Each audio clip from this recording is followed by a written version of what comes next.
इसमें कुछ भी नहीं होगा। 89 के बाद ऐसी कोई घटना हुई भी नहीं है और उम्मीद करते हैं कि कल भी नहीं होगा। जो एक तो निवेदन किया ये, दूसरा जो छतों पे जाता लगाया गया है, 11 तो टावर बनाए और 11 जगहों पे रूफ टॉप पे जाता लगाए गए हैं।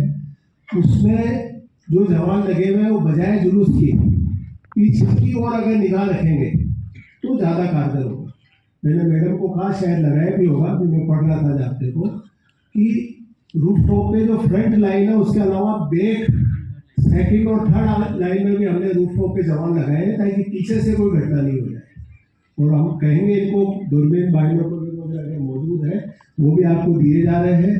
और एक अच्छी शुरुआत आपके लोकल एसपी ने की है कि जो जवानों को किट दी जा रही है। अक्सर होता है कि सर मैं तो पानी पीने चला गया था, मैं वहाँ चला गया था, वो कोई चांस बचता नहीं है जब उस किट में मिल जाएगा।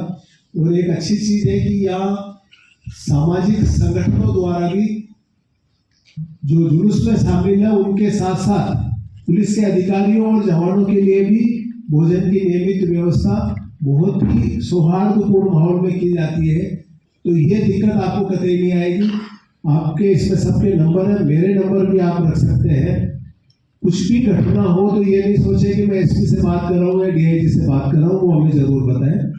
एक अक्सर प्रॉब्लम क्या रहती है, ये मैं थोड़ा इन अधिकारी को, जो हमारे रूफ टॉप के और वॉच टावर के अधिकारी रहेंगे, कि अक्सर क्या है, घटना तो देख ली और अब वो बताएं किसको। तो जिस जवान की ड्यूटी लगी हुई है, मेरा उससे यही अनुरोध है कि वो अपने संबंधित अधिकारी के नंबर, कंट्रोल रूम के नंबर, एसपी के नंबर, डीआईजी के नंबर, वो उसके मोबाइल में सेव कर लें। जो नंबर फ्री नजर आए उसको तुरंत इंटीमेट करें। आप मान के चले कि अगले 3 या 4 मिनट में आपको रेस्पॉन्स, जो आप मदद चाह रहे हो, आपको मिल जाएगी। मैं कहता हूँ कि छत के जाते हो आप रख दो हो, तो जो जुलूस के साथ चल रहे हैं उससे जाते की आवश्यकता ही नहीं रहती। तो सबसे इम्पोर्टेंट ड्यूटी जो छत पे लगे हुए हैं उस अधिकारियों की और उन जवानों की है। और इस पूरे प्रोसेस में हमने देखा है कि भाई जो सेंसिटिव इलाका है उसको बैरिकेडिंग कर दिया जाता है। मैडम ने और हमने 2-2, 3-3 बार राउंड भी लिए हैं। तो जो सूरज पोल से जहाँ से स्टार्ट होगा, शुरुआती कुछ पॉइंट में देख ले, तो उसके बाद मिक्स पॉपुलेशन भी नहीं के बराबर। तो आप लोगों का ये इकबाल कायम रहे, जो पहली बार ड्यूटी दे रहा हो उससे दिमाग में ये नहीं रहे कि 3,500 आदमी लग रहे हैं, पता नहीं कैसी ड्यूटी होगी, क्या रिस्क होगी, ऐसा कुछ भी नहीं। लेकिन मैं ये चीज़ कतई पसंद नहीं करूँगा, मैं भी आप लोगों के साथ ड्यूटी पे रहूँगा, कि पता चले कि आपकी कैप कहीं और रखी हुई है, हाथ में किसी के डंडा नहीं है। मैं स्ट्रिक्टली ये चीज़ देखूंगा कि किसी भी जवान का हाथ खाली नहीं रहेगा, उसमें आपके हाथ में डंडा रहना चाहिए। जहाँ तक संभव हो आपकी जैकेट वगैरह जितनी संभव हो जो लेके आए वो भी लगा के रहे, और खुले में इधर उधर घूमते हुए या 10 लोग मिलकर गप लगाते हुए नहीं मिले। एक ही कोटा में अच्छी बात है कि जो पुलिस ने सख्ती दिखाई है, आपको जो बाहर से आया है या जो पूर्व में अधिकारी रहे हैं, इसमें कोई संदेह नहीं है कि अन्य क्षेत्रों की बजाय कोटा शहर में पुलिस की प्रेजेंस कंपेरेटिवली बहुत अच्छी होती है। तो जो इकबाल कोटा पुलिस का है वो आप कायम रखेंगे। हमने मेहनत की है, उसका नतीजा है कि इन दिनों में आपने रेयर कभी सुनेंगे कि चाकूबाजी की घटना हो गई। लेकिन आपकी जो इतनी पैनी निगाहें हैं, मैडम ने जो वो सिस्टम भी किया है कि कोई अपराधी आएगा तो सीसीटीवी कैमरों के थ्रू तुरंत इंटीमेशन मिल जाएगी अगर अपराधी का रिकॉर्ड रहा है। लेकिन आपकी जो खुद की निगाह है वो किसी भी कैमरे से ज़्यादा स्ट्रॉन्ग है। इस समय में अगर कोई भी एक छोटी सी चाकूबाजी की घटना हो जाती है तो जो भगदड़ मस्ती है, गलतफहमी जो पैदा होती है, वो आपके और हमारे किसी के बस में नहीं रहती। तो बिना किसी हड़बड़ाहट के, आप खुद भी हड़बड़ाहट में नहीं आए, ऐसा कोई दिखता है तुरंत उसको अपने कब्जे में कर लें। मुझे थोड़ा सा इसके मामले में पता नहीं, पर अक्सर ऐसे मेले में चेन स्नैचिंग की घटनाएं भी बहुत होती है, आपकी जेब तलाशी की घटनाएं भी बहुत होती है। तो जो इस टाइप की सूचनाएं जानकार सिपाही है वो उन पर भी निगाह रखे कि अगर जुलूस में इस टाइप के जो पूर्व में आदतन अपराधी रहे वो नज़र आते हैं तो उन पर भी अपनी नज़र रखें। बाकी जो आरपीएस अधिकारीगण आए हुए हैं, हमारे एडीएम साहब प्रशासन भी बैठे हुए हैं, सभी आप लोगों की मदद के लिए तैयार रहेंगे। और जो आरपीएस अधिकारी हैं वो सभी इतनी महत्वपूर्ण पदों पर रह चुके हैं कि उनको कोई बहुत ज़्यादा बताने की आवश्यकता नहीं है। पर जो मैंने बार बार रिपीट कर रहा हूँ कि अपना ड्यूटी पॉइंट कोई भी नहीं छोड़ेगा। आपको असुविधा हो, इवन आपको पानी की भी जरूरत हो, आसपास से दूर नजर आ रहा हो, आप बेझिझक एडिशनल एसपी को फोन कर दो, इसको कोई बुरा नहीं मानेगा। आपकी तरफ से कोई इशू हो तो आप खड़े होकर बता सकते हैं। और आप सभी को हमारी ओर से, पूरे प्रशासन और पुलिस की तरफ से बहुत बहुत शुभकामनाएं। और जब हम मिलेंगे तो बड़े गर्व से कहेंगे कि राज्य की शायद ये सबसे बड़ी अनंत चतुर्दशी की ड्यूटी है। हम अपने जब लिखते हैं एसीआर में तो गर्व से लिखते हैं कि भाई मैंने वो ड्यूटी दी थी, हमने प्रधानमंत्री जी आए उनकी ड्यूटी दी थी। ये ड्यूटी भी उसका एक पार्ट है और अच्छी ड्यूटी होने पर निश्चित रूप से जवान आ जाओ, ये जवान आ जाओ, आगे वाले आ जाओ, पांच आ जाओ, इधर वाले आ जाओ, जल्दी आ जाओ, इधर से आ जाओ।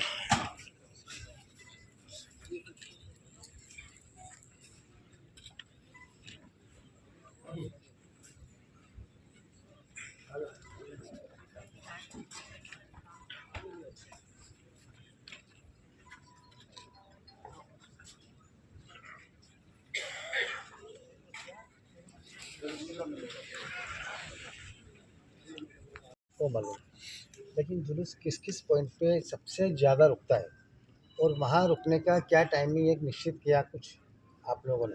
पूरा सर ये क्या रूपरेखा बनाई है पूरे जुलूस को लेकर? पूरे जुलूस को लेकर कितनी फोर्स लग रही थी?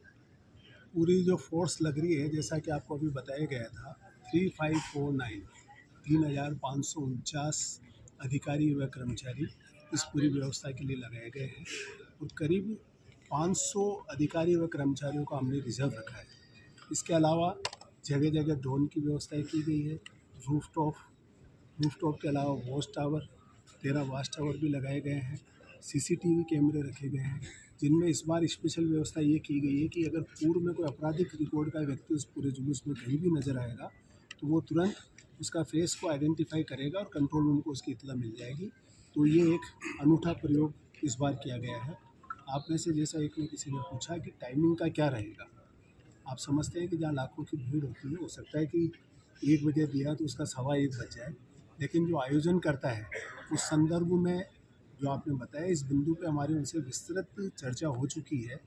उनके कार्यकर्ता और हमारे पुलिस अधिकारी मिलकर ये प्रयास करेंगे कि जिसको जिन पॉइंटों पे अखाड़ा का प्रदर्शन करना है वो अपना एक निर्धारित समय से उस जगह से आगे बढ़े। ड्रोन कितने हैं सर? ड्रोन हमने 12 करीब ड्रोन रखे हैं, जो 2 दिन पूर्व से हम उनका सर्वे कर रहे हैं। 2 दिन पूर्व से हम उनकी छतों की मॉनिटरिंग कर रहे हैं, उनकी रिकॉर्डिंग को सेव रखा जा रहा है। कल भी किया गया था, आज भी किया गया और कल भी किया जाएगा, ताकि क्या है कि कोई भी एक्टिविटी, संदिग्ध गतिविधि अगर पाई जाती है तो उस पर तुरंत कार्रवाई की जा सकती है। कितने सर एडिशनल एसपी लगे हैं और कितने डीवाईएसपी और कितना पुलिस का जाब्ता है और हर बार के प्रति इस बार कितना ज़्यादा लगाइए? जाब्ता मैंने आपसे निवेदन किया, 3549 टोटल लगाए गए, जिसमें एडिशनल एसपी साहिबान, डिप्टी साहिबान, सीआई साहिबान और उन अधिकारियों को बुलाया गया जो पूर्व में किसी न किसी पद पर कोटा शहर और कोटा ग्रामीण में कार्यरत रहे, ताकि उनके अनुभवों का हम लाभ ले सके।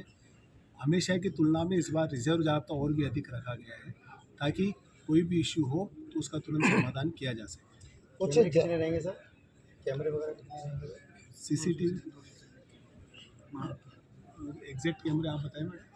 229 कैमरे हैं, 200 से अधिक कैमरे पूरे मार्ग पर लगाए गए हैं और पूरी चाक चौबंद व्यवस्था है। सोशल मीडिया मॉनिटरिंग की सेल हमारी अलग से काम कर रही है और लगातार प्रशासन के अधिकारियों के साथ मिलकर भी रूट का निरीक्षण किया जा रहा है।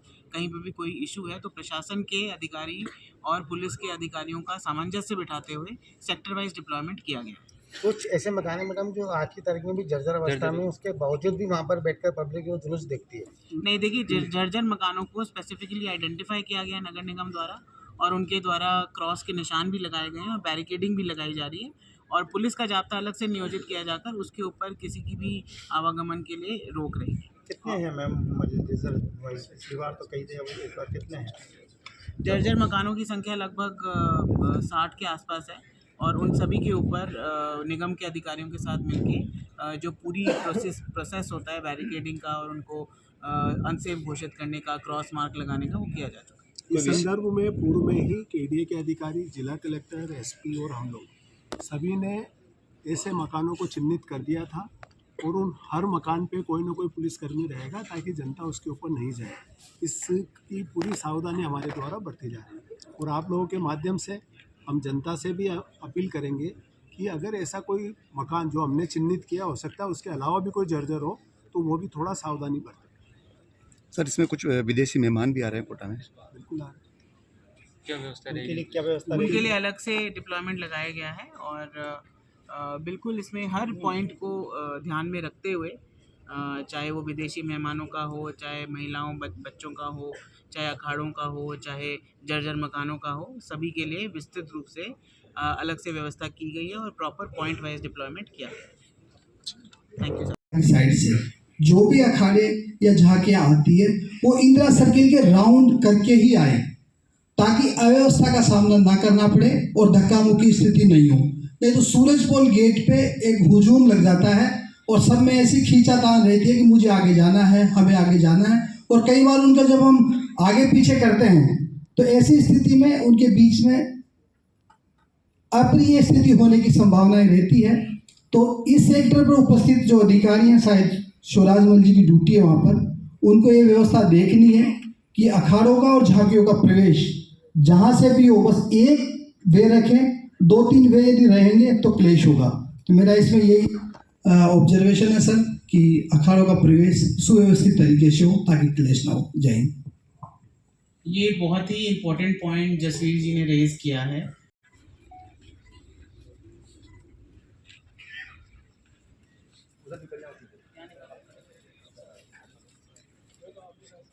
सारे एक साथ ही बटेंगे क्या जी?